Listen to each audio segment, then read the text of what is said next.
see, if you do not pray, you will not enhance your spiritual life. And if you do not enhance your spiritual life, then many problems would happen, because we do not wrestle against flesh and blood, but against principalities, demons, entities. Now you tell me, do you think you can trick God? Do you think you can deceive God? Do you think you can do something outside of God's will, God's might? You cannot, because the Lord is the reason why you are alive. Many people might say, well, it's by my own means. I gave birth.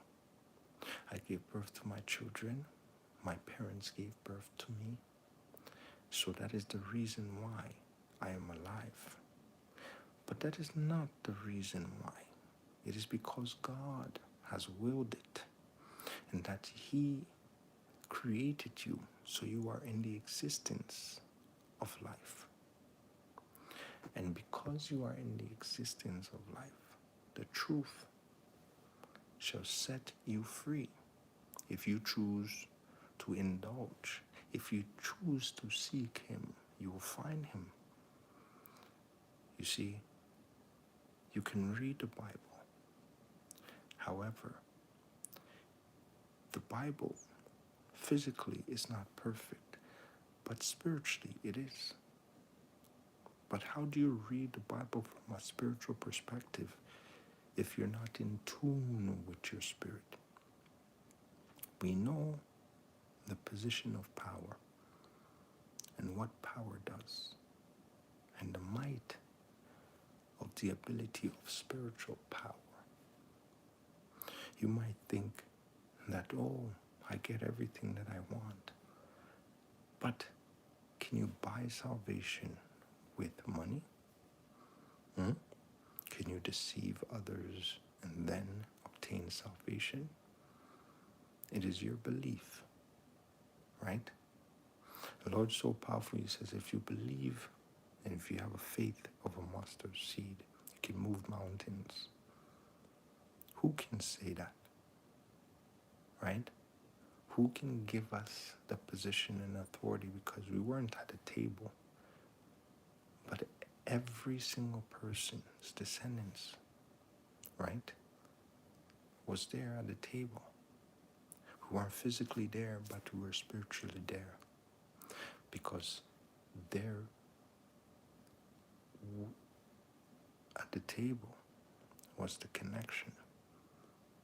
Lord says here, this is my body. So He broke bread, gave it to everybody. Gave it to the disciples. They ate the bread.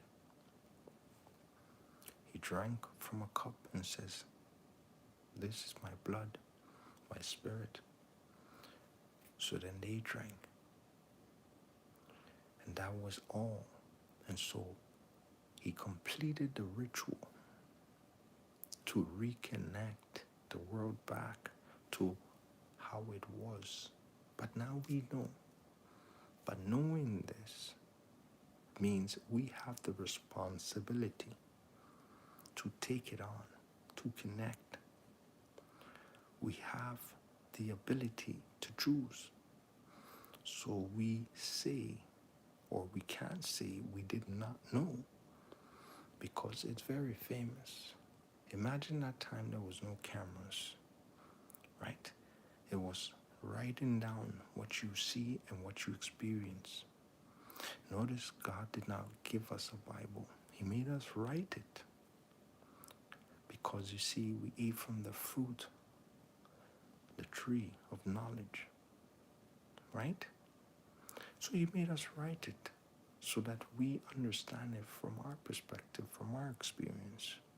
But then He increased the spiritual side and said, if you want to be in tune, you want to understand to the level of degree where you should understand, then what you need to do is connect with me spiritually so I can give you that position.